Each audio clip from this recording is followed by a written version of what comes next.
il y a quelques années, la cigarette était sans doute l'ennemi public numéro 1 en matière de santé. Et je vous prédis que dans les années à venir, la chaise sera l'ennemi public numéro 1. Nous sommes réellement, à ce moment-ci, inadaptés à notre environnement. Et cela conduit au développement de toute une série de maladies. L'inactivité physique est la deuxième cause de mortalité évitable après le tabac. Qui fait du sport régulièrement? Les intellos. Et qui se nourrit bien? Les intellos. Et est-ce que la course à pied est déconseillée pour certaines personnes? Bienvenue dans ce nouvel épisode d'Apprends-moi-en un peu plus. On va parler de quelque chose qui nous concerne tous, à savoir notre santé via l'axe de l'exercice physique. Que vous soyez un coureur du dimanche, inscrit aux 20 km de Bruxelles ou juste quelqu'un qui essaye de bouger un peu plus dans un monde où tout nous pousse à rester assis, ce podcast est fait pour vous. Pourquoi a-t-on besoin de bouger physiologiquement? Quels sont les vrais effets du sport sur notre cerveau, notre longévité, notre santé mentale? Et surtout, est-ce que courir, parfois pour la première fois 20 km, c'est vraiment bon pour tout le monde?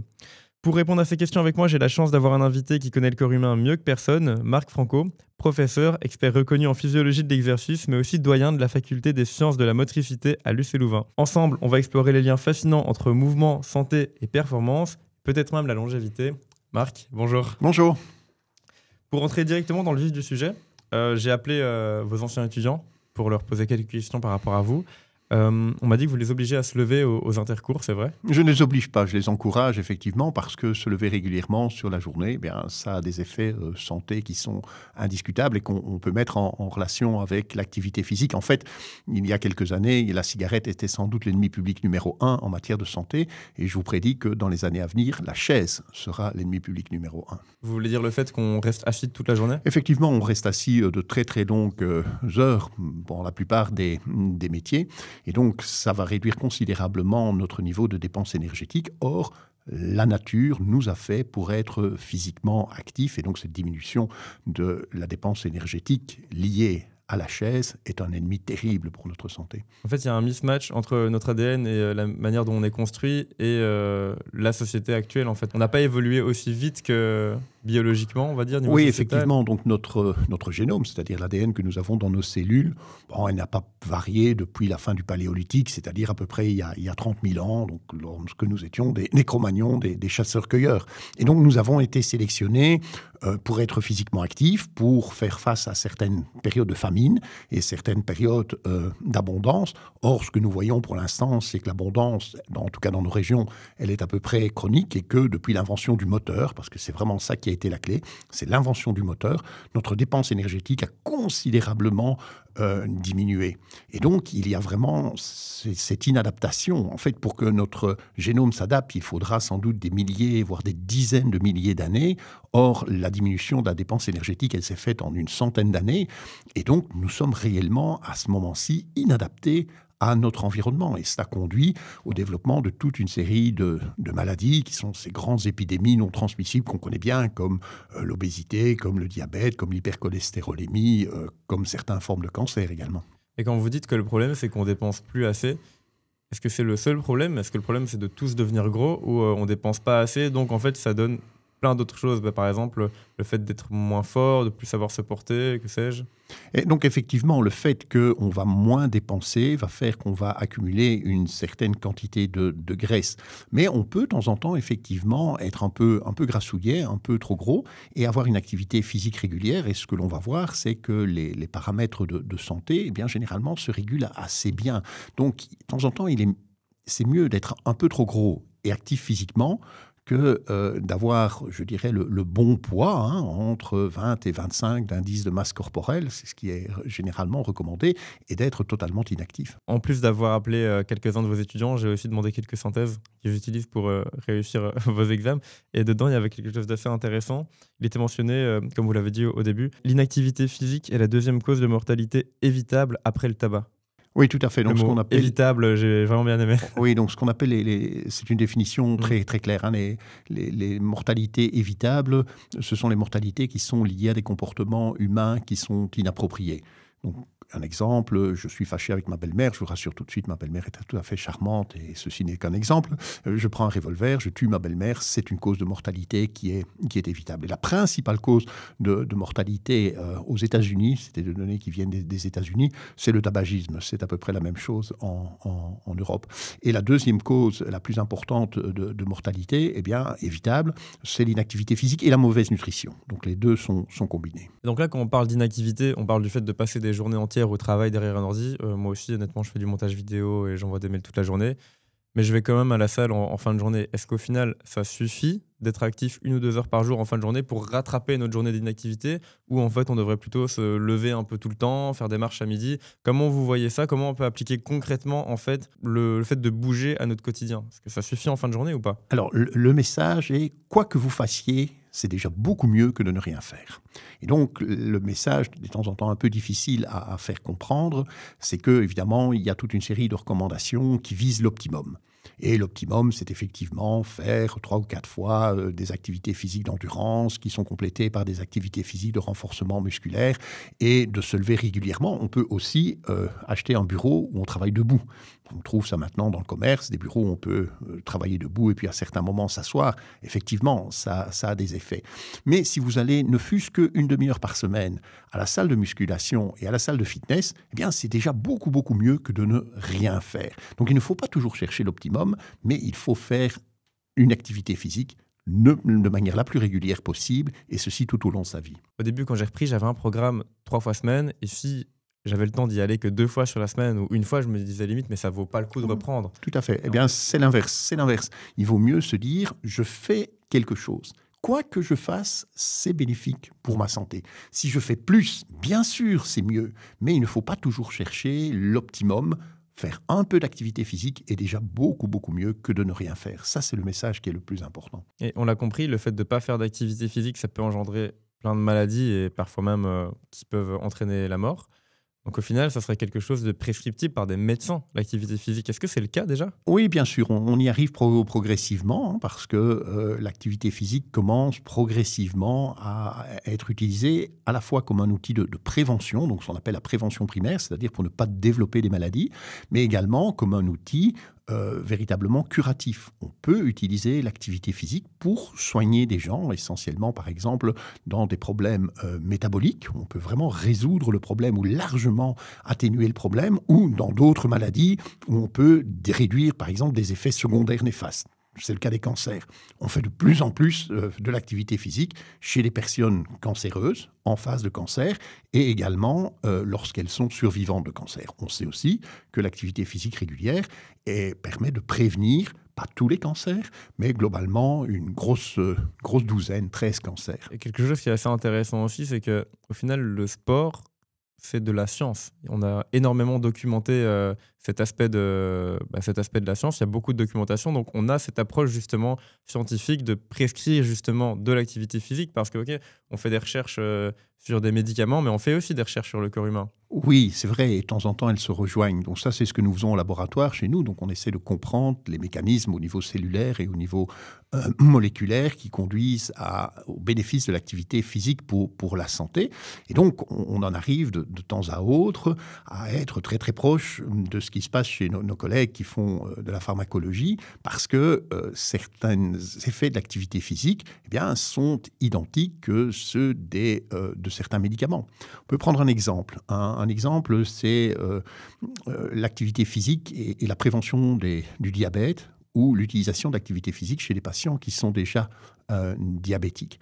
En fait, ce que va faire l'activité physique, c'est qu'elle va permettre de mieux capter le glucose au niveau de toute une série de cellules, comme les cellules musculaires, les cellules graisseuses, donc les adipocytes ou le foie.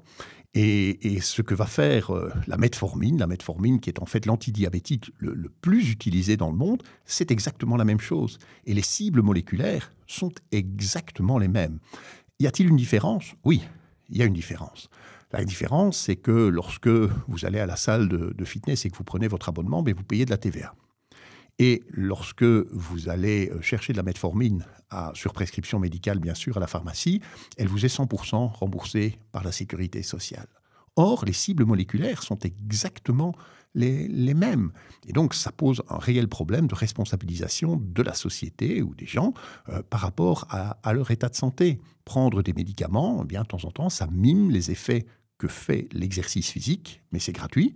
Or, faire de l'activité physique, pour la plupart, il faut au moins un peu d'équipement. Et donc, on va payer la TVA sur son équipement. Donc, il y a un vrai paradoxe entre le fait qu'on préfère avoir une population malade qui se soigne qu'une population qui ne tombe pas malade, alors qu'au final...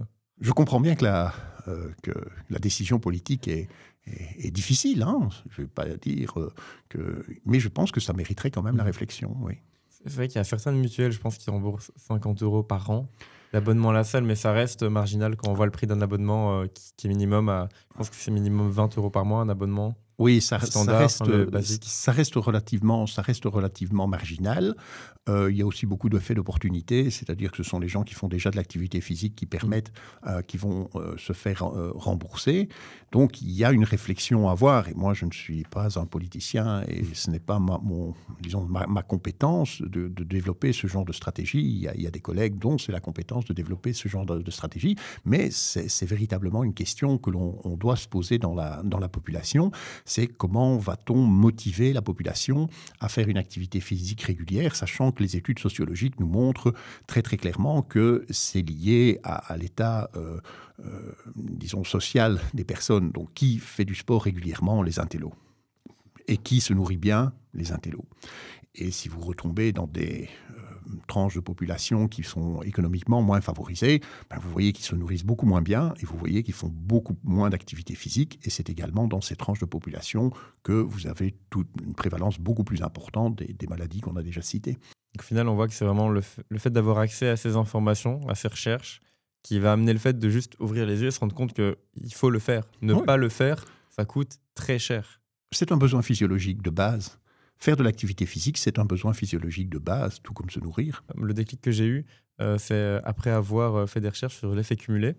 Mais c'était pour une vidéo que j'ai fait avec une banque et j'ai fait des recherches sur l'effet cumulé.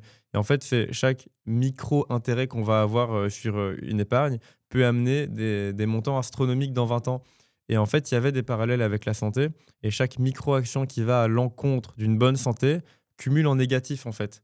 Donc ça veut dire que le fait, par exemple, de boire de l'eau du robinet dans certaines régions, de manger certains types d'aliments ou de ne pas faire tel ou tel exercice, va au contraire si on ne l'avait pas fait, en fait, ça aurait été mieux que toutes les micro-actions négatives qui vont amener peut-être à un cancer dans certains cas. Et c'est vrai qu'en fait, au plus on se renseigne en fait, sur plein de choses, au plus on fait des liens aussi entre la santé, le monde et à quel point en fait, c'est un vrai besoin, quoi. Oui, je n'avais pas pensé à cette analogie, mais effectivement, elle me semble tout à fait pertinente. Ouais. Effectivement, quand on fait... Donc, il ne faut pas croire que faire une activité physique un jour sur l'année ou une semaine sur l'année, hein, c'est typiquement ce qui se passe quand on va au ski. On fait son activité physique de l'année quand on va au ski et ne rien faire le reste de l'année est bénéfique pour la santé. Et ce qui est très important, c'est de faire une activité physique régulièrement, ce qui ne veut pas dire tous les jours. Globalement, si on en fait 3 fois par semaine, c'est déjà très très bien, mais si on en fait une fois par semaine, c'est déjà beaucoup mieux que de ne rien faire.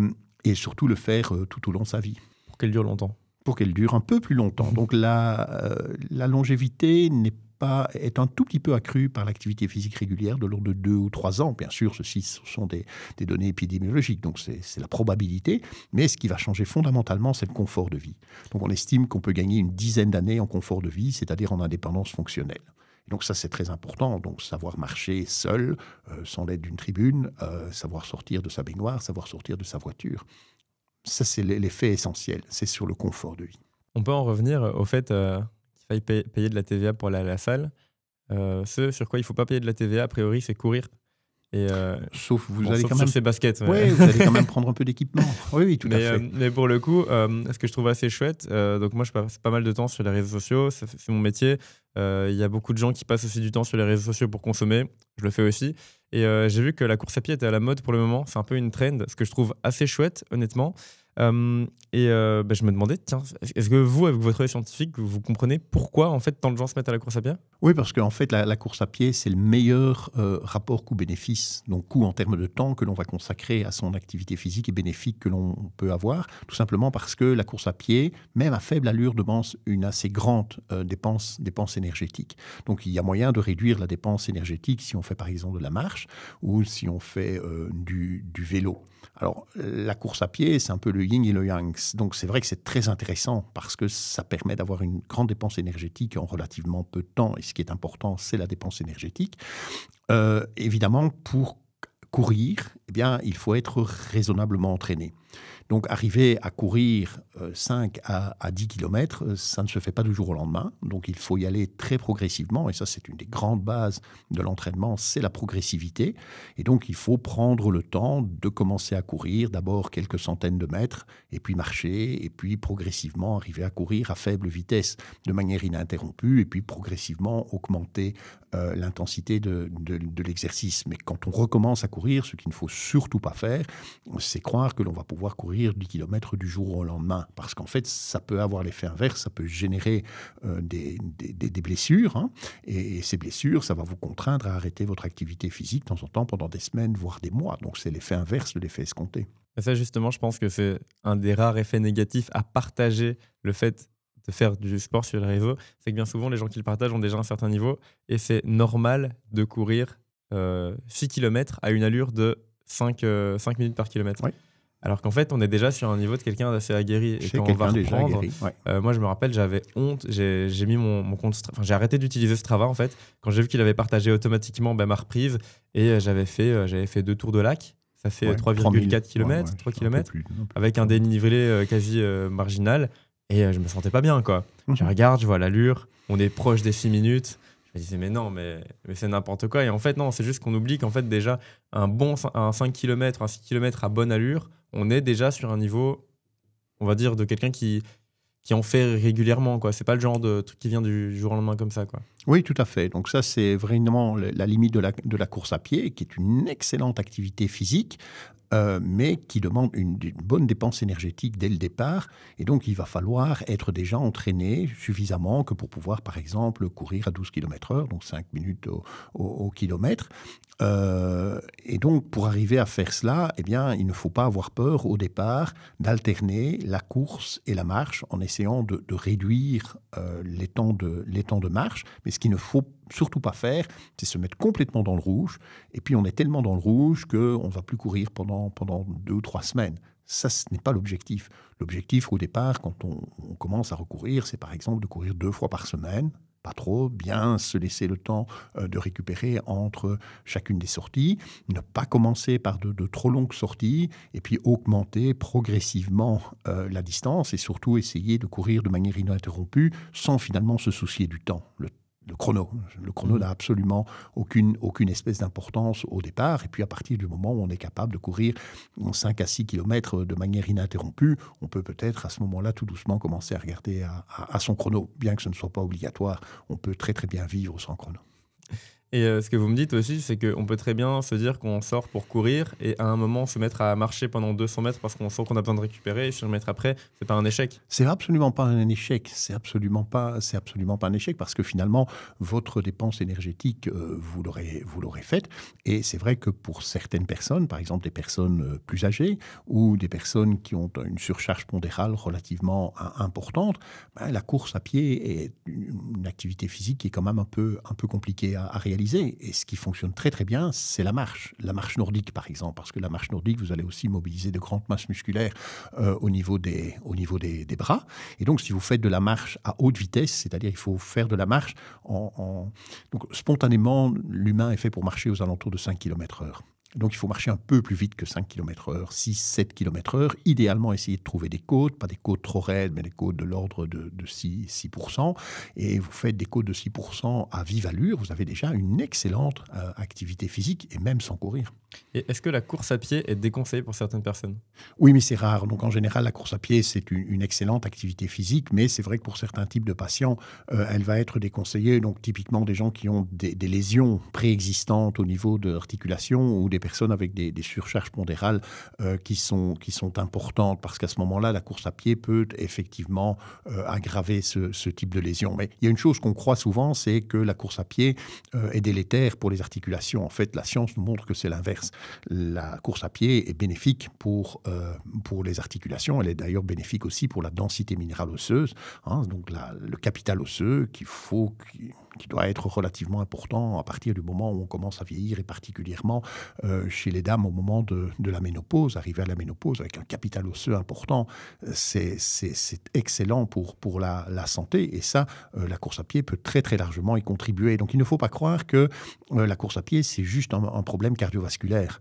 On résume souvent l'exercice et l'activité physique à un problème cardiovasculaire. En fait, l'activité physique a des effets sur de nombreux organes, comme par exemple nos os, mais aussi par exemple sur notre cerveau et bien sûr sur nos muscles, sur notre foie aussi par exemple. Ok, donc c'est bon pour le foie, c'est bon pour les os, c'est bon pour plein de choses. Mais j'ai remarqué aussi que quand je cours, c'est un peu plus clair dans ma tête. Donc, ça me permet de prendre du recul sur certaines situations. Vraiment, je me sens mieux, il y a un sentiment de bien-être. Ça s'explique par la science aussi? Oui, oui, il y a un effet très très clair de l'activité physique sur votre système nerveux et sur votre cerveau.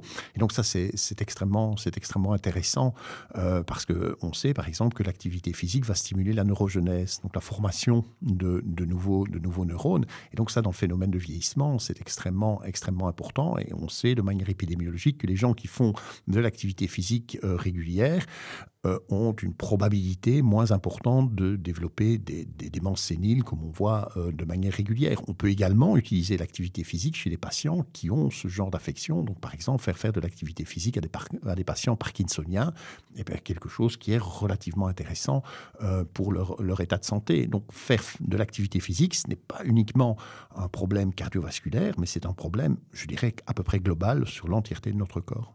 Même vis-à-vis de la mémoire, d'Alzheimer? Vis-à-vis de la mémoire, oui, tout à fait. Donc, en fait, la neurogenèse qui est induite par l'activité physique va prendre place essentiellement dans une zone particulière du cerveau qu'on appelle l'hippocampe, qui est impliquée dans les phénomènes de mémoire. Et donc, on va effectivement garder une capacité mnésique plus importante lorsqu'on va faire une activité physique régulière et qu'on prend un peu d'âge. Parce qu'évidemment, ce n'est pas un problème que l'on a à 20 ou 25 ans, sauf évidemment en situation exceptionnelle, mais ce sont des problèmes qui peuvent arriver quand on arrive aux alentours de 75, 80 ans, par exemple. C'est vrai que même pour les gens de mon âge, en fait, il y a aussi plein d'avantages, même sur le fait du sentiment de bien-être. Ça diminue vachement l'anxiété aussi, j'ai remarqué. Oui, tout à fait. Donc ça, c'est aussi des choses qui sont bien décrites. Hein. C'est que les gens qui font une activité physique, bon, entre guillemets, ils sont plus zen, mais on montre aussi que l'activité physique peut être utilisée comme outil thérapeutique chez des patients qui font des dépressions, par exemple. Donc les patients dépressifs, si vous leur donnez des antidépresseurs ou si vous leur faites faire de l'activité physique, eh bien, vous pouvez montrer que certaines études montrent que dans certains types de dépression, eh bien, l'activité physique a un effet qui est plus important que les antidépresseurs. C'est une histoire d'hormones. Les antidépresseurs, les hormones peuvent être amenées de différentes manières qu'avec des médicaments. Oui, tout à fait. Donc, c'est essentiellement un problème de neurotransmetteurs. Okay. Hein. C'est un problème de neurotransmetteurs au niveau de notre cerveau. Mais il est tout à fait évident que l'activité physique va avoir des effets très, très importants. Et donc, la problématique avec ce genre de patients, c'est évidemment de les convaincre de refaire de l'exercice. Et ça, c'est, disons, la collaboration qu'on peut avoir et qui est assez intense avec nos collègues de psychologie qui, eux, doivent mettre en place des stratégies motivationnelles pour remotiver les gens à faire de l'exercice. Mais quand on arrive à les remotiver à faire de l'exercice, bien généralement, l'exercice est automotivationnel lui-même. C'est-à-dire que les gens se sentent mieux. Et comme ils se sentent mieux, ils continuent à faire de l'exercice. Donc le problème, c'est d'avoir un niveau de motivation qui est suffisant que pour changer son comportement et refaire de l'exercice. Et surtout au début.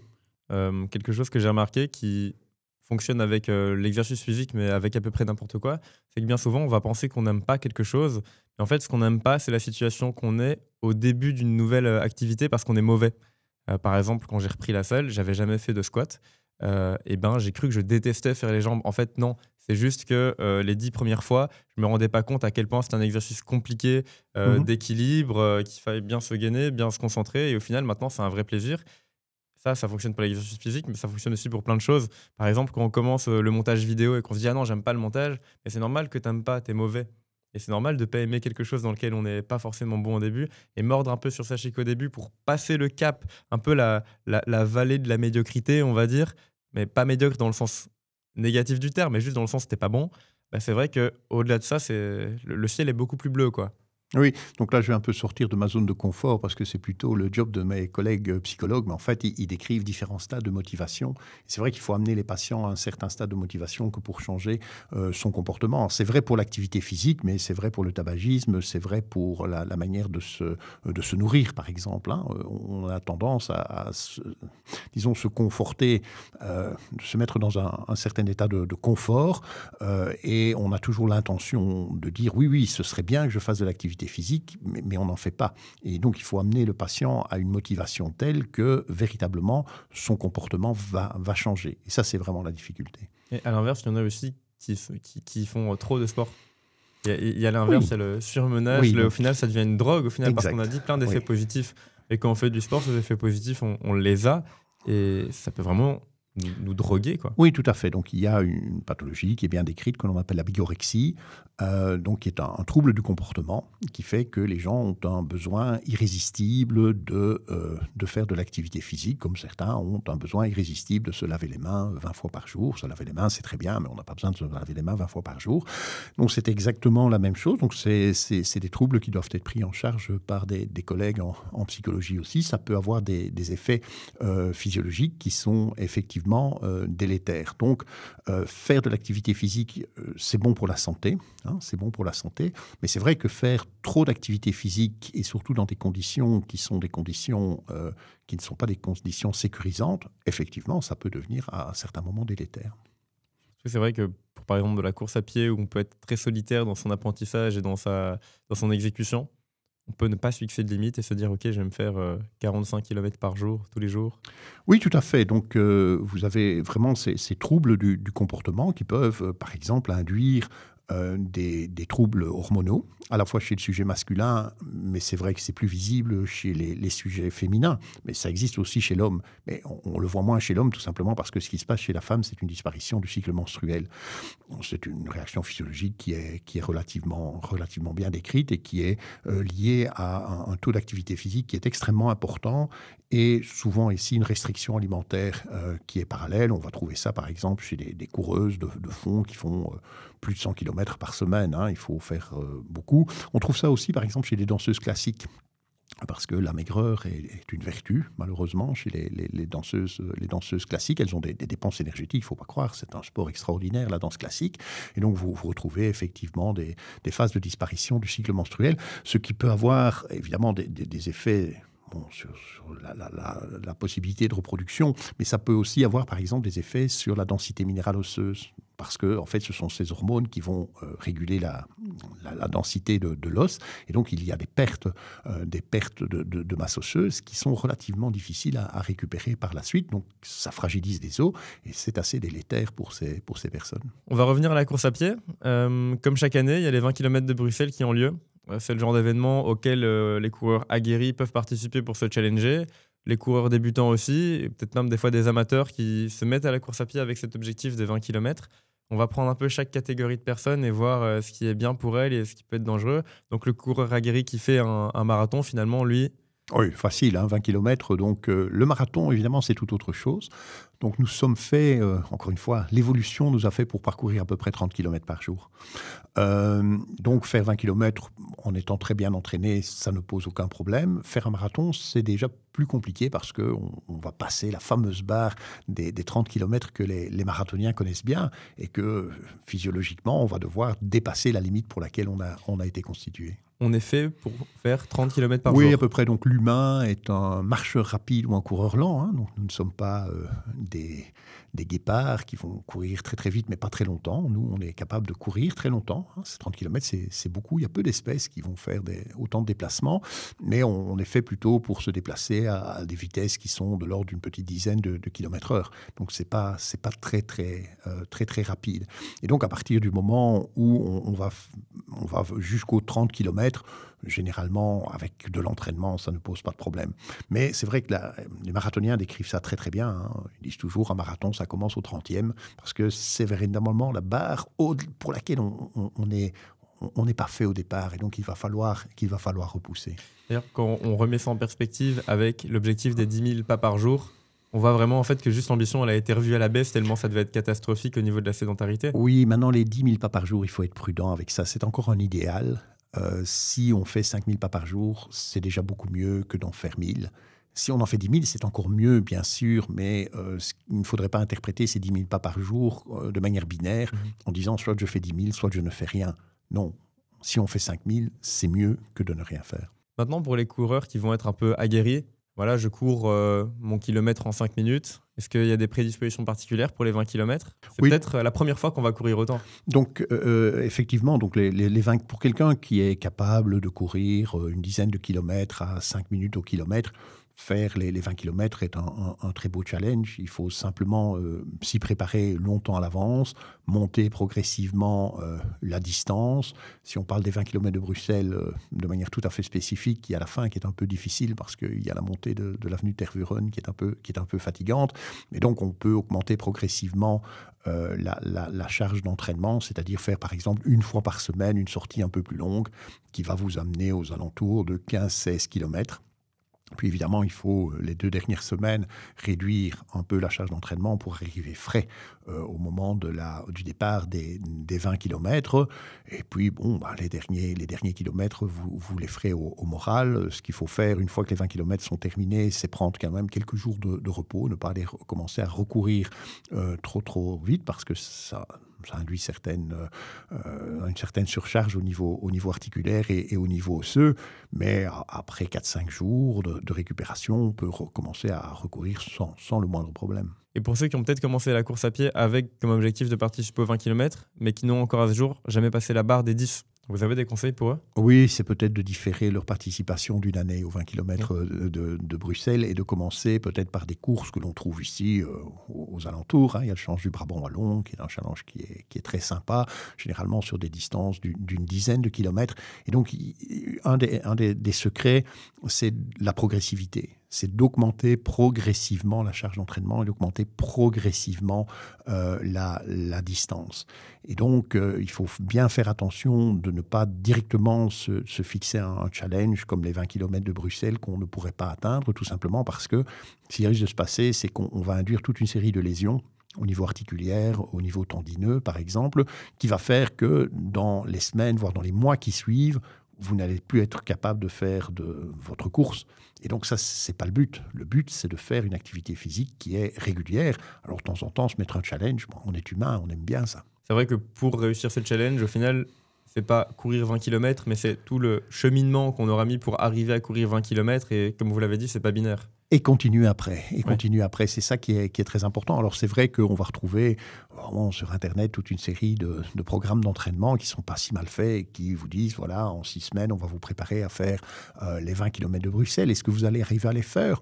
Si vous êtes en bonne santé et que vous êtes motivé, oui, vraisemblablement, vous allez arriver à courir ces 20 km. Mais vous allez les terminer généralement dans un état qui est assez, qui est assez avancé, à la fois en fatigue et en surcharge osseuse et surcharge articulaire, surcharge tendineuse. Et ça, généralement, ça conduit à un arrêt de la pratique dans les semaines qui suivent, voire dans les mois qui suivent, et puis les consultations médicales, les consultations kiné, etc. C'est pas le but. Le but, c'est de faire du bien à sa santé. Et pour que l'activité physique soit bénéfique pour la santé, il faut qu'elle soit faite de manière modérée, mais surtout de manière régulière. Et la modération, évidemment, va être fonction de votre niveau d'entraînement. Quelqu'un qui a l'habitude de courir 3 fois 10 km par semaine, monter à 20 km en augmentant un peu sa charge d'entraînement ne va pas être un problème. Quelqu'un qui ne court jamais, dire je vais faire les 20 km, c'est sans doute une surcharge qui est excessive. Il y a probablement plein de gens qui vont participer à ces 20 km sans pour autant avoir le bon entraînement et même sans pour autant avoir couru autant. Ils vont peut-être avoir des signaux corporels qu'ils n'ont encore jamais perçus, jamais expérimentés. À quoi ils doivent faire attention? Est-ce que quand j'ai mal au pied ou que j'ai un point de côté, à quel point je dois faire attention? Quels sont les signaux auxquels je dois faire attention quand je cours une telle distance? Il y a plusieurs types de signaux. Il y a des douleurs articulaires qui deviennent insoutenables. Et donc, à ce moment-là, il vaut mieux terminer en marchant. Donc, il n'y a aucune honte à terminer en marchant. Mais souvent, le challenge, c'est de terminer en courant. Et donc, on va au-delà de ces limites pour terminer en courant. Il faut évidemment faire fort attention aux douleurs que l'on pourrait avoir au niveau de la poitrine. Parce que ça, c'est vraiment un signal d'alerte qui est extrêmement important. Donc, ça peut être un signe d'une souffrance cardiaque. Et donc, ça, à ce moment-là, il faut absolument arrêter très rapidement et se diriger vers un poste de secours pour autant qu'on en est encore capable. Généralement, les 20 km se font au mois de mai. Et donc, il fait chaud, souvent. On a maintenant reculé un tout petit peu l'heure de départ pour qu'il fasse plus frais au départ. Alors, c'est vrai que pour les gens qui vont faire les 20 km en 1 heure ou un peu plus d'1 heure, c'est-à-dire les élites, ils vont terminer quand il ne fait pas encore trop chaud. Mais ceux qui vont prendre 2 heures, voire plus de 2 heures pour faire leurs 20 km, eh bien, ils vont terminer un peu après-midi. Et donc, il va faire très chaud. Et donc, il faut être très méfiant aussi par rapport au stress thermique qui peut être induit par ce genre d'épreuve, parce que ça peut être ça peut être létal. Hein. Il y en a malheureusement très régulièrement. Donc, à partir du moment où on a extrêmement chaud, encore une fois, on peut boire, mais boire ne va pas résoudre tout. Ce qui va résoudre, c'est diminuer l'intensité, voire marcher et se mettre à l'ombre. Et après la course, alors, pour quelqu'un qui aura terminé ses 20 km, qui a une situation sportive, on va dire, standard, voilà, ces 20 km, c'était un bel objectif, il est content, il les a fait, il ne s'est pas blessé. Il y a quand même 2-3 choses auxquelles il faut faire attention. Vous avez évoqué tout à l'heure le fait de prendre un peu de repos après. On dit combien de temps? On dit est-ce qu'il faut dormir plus? Est-ce qu'il faut s'hydrater plus? Comment ça se passe après la course? Je viens de finir mes 20 km, qu'est-ce que je fais? Moi, généralement, vous êtes très content et vous allez boire, bien sûr. Hein, il faut se réhydrater. Alors, il y a bien sûr toute une série de boissons qui sont bien faites, qui sont un peu chères pour ce que c'est, parce que finalement, c'est des boissons avec de l'eau, du sucre et du sel. Mais bon, je vais dire, on peut se réhydrater normalement, mais on va le faire assez spontanément. On va avoir tendance également, mais on va le faire spontanément aussi, à manger beaucoup. Alors c'est vrai que si on veut faire du sport de haut niveau et si c'est la performance qui est important, il y a des stratégies nutritionnelles qui permettent d'accélérer la récupération. Donc typiquement, chez les cyclistes qui doivent faire des tours, par exemple, récupérer très très vite, c'est important parce que le lendemain, ils vont se remettre sur le vélo. Bon, généralement, quand on a fait les 20 km, qu'on est un amateur, on ne va pas recommencer 3 jours après. Et donc, s'il faut 10 heures en plus pour récupérer, ce n'est pas une catastrophe. Donc, je dirais, la recommandation, c'est profiter du moment, réhydratez-vous, reprenez de l'énergie. Et l'énergie, vous pouvez la retrouver dans un repas qui est sympathique et varié. Surtout, ne recommencez pas à courir trop vite. Donc ça, c'est souvent une erreur qui est faite, c'est qu'on commence à recourir très rapidement le lendemain, voire le surlendemain.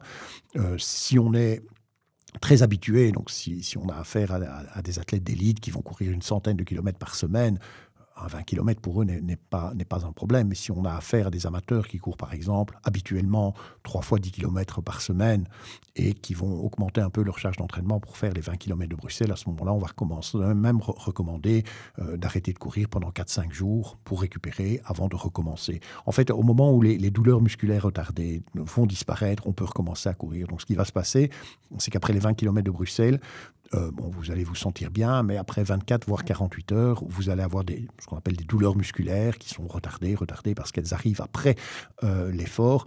Il faut attendre que ces douleurs musculaires retardées aient disparu et à ce moment-là, on peut recommencer. Et là où il faut faire attention, c'est que justement dans la quête de performance, que ce soit pour atteindre un objectif de chrono ou pour vouloir récupérer plus vite, ça peut être contre-productif par rapport à notre santé. Oui, tout à fait. Donc, on a d'un point de vue social, un peu tendance à s'identifier aux champions qu'on voit à la TV. Bon, c'est très, très gai, le sport de haut niveau. Nous, on s'occupe beaucoup de sport de haut niveau au labo. C'est passionnant. Mais c'est vrai que faire une activité physique dans un cadre de santé n'est pas nécessairement une recherche de performance.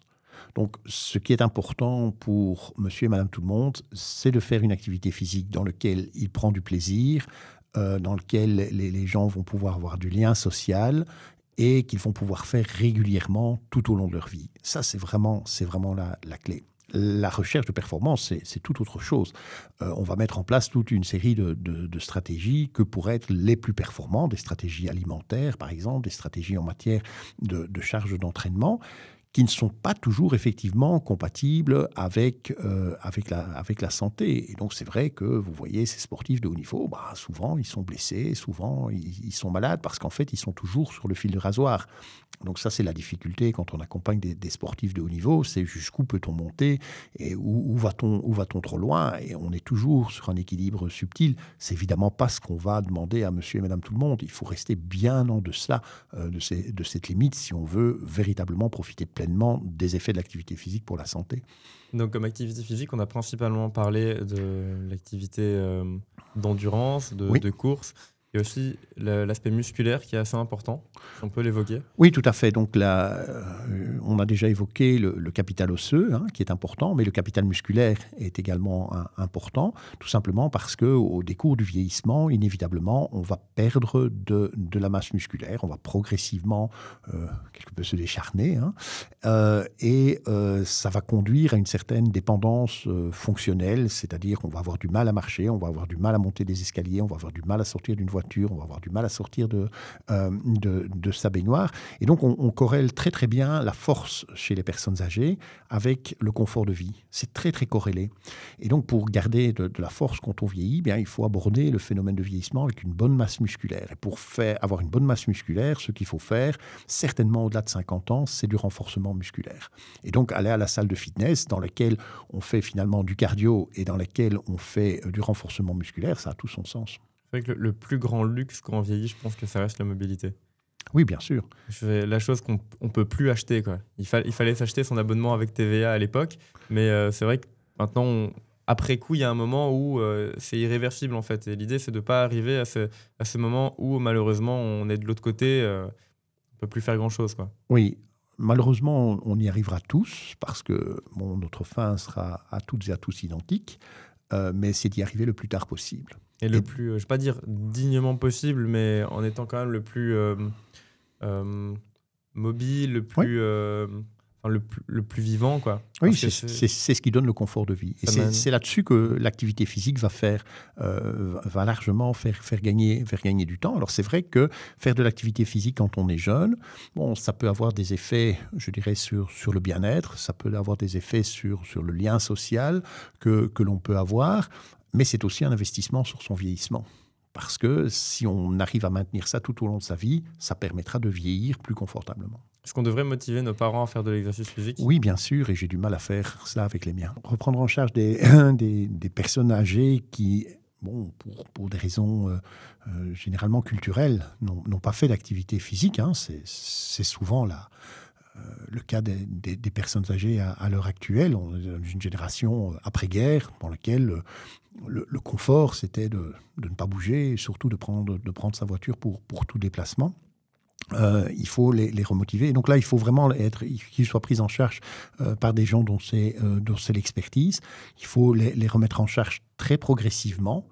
Et encore une fois, leur montrer que lorsqu'ils vont refaire cette activité physique, ils vont y trouver un certain plaisir et ils vont améliorer leur qualité de vie. Il n'est jamais trop tard pour se remettre à l'activité physique. Ça, c'est quelque chose qui est important. Même si on est en chaise roulante, relativement vieux, on peut refaire une activité physique, on restera peut-être en chaise roulante, mais le fait de se mobiliser va avoir des effets, à la fois des effets psychologiques, mais aussi certains effets physiologiques qui sont relativement bien décrits. Mais là, ça demande véritablement un accompagnement d'experts. Et l'idée fondamentale, c'est d'éviter les longues périodes de sédentarité. Ah oui, tout à fait. Et donc, bien faire attention quand on fait de l'activité physique à ne pas se blesser. La prévention des blessures est quelque chose qui est extrêmement important parce que quand on se blesse, généralement, on reste très longtemps à ne pas faire d'activité physique et on peut, par exemple, physiologiquement, montrer des effets délétères de l'arrêt de l'activité physique après seulement quelques dizaines de jours. Ça va très, très vite. Je pense qu'on ne prend pas assez en considération l'expression « il vaut mieux prévenir que guérir » parce que ça m'a l'air d'être la base de tout, en fait. Oui, tout à fait. Donc, je pense qu'il n'y a rien de révolutionnaire ici dans ce qu'on dit ici. C'est du bon sens. Donc, si on veut avoir une bonne santé, que faut-il faire ? Il faut être actif, raisonnablement, Pas trop, parce que si on l'est trop, bien oui, ça peut devenir délétère. Il faut faire son activité physique dans de bonnes conditions de sécurité. Il faut essayer de manger sainement. Il faut essayer de restreindre sa consommation d'alcool et de ne pas toucher aux drogues. Et c'est comme ça qu'on préserve sa santé. Ce n'est évidemment pas une garantie à 100%. Donc on peut faire tout cela et développer un cancer. Hein, ça peut arriver. Mais en termes de probabilité, eh bien, ça réduit quand même très très fort la probabilité. Et pour conclure, si vous deviez transmettre un seul message à nos auditeurs pour les encourager à bouger, qu'est-ce que ce serait ? Ouais, c'est simplement de leur dire qu'il n'y a aucun secret, que l'activité physique est bénéfique pour la santé, mais pour qu'elle soit bénéfique pour la santé, il faut qu'elle soit réalisée durant toute la vie et de manière modérée, dans de bonnes conditions pour éviter de se blesser. Merci beaucoup. Merci aussi.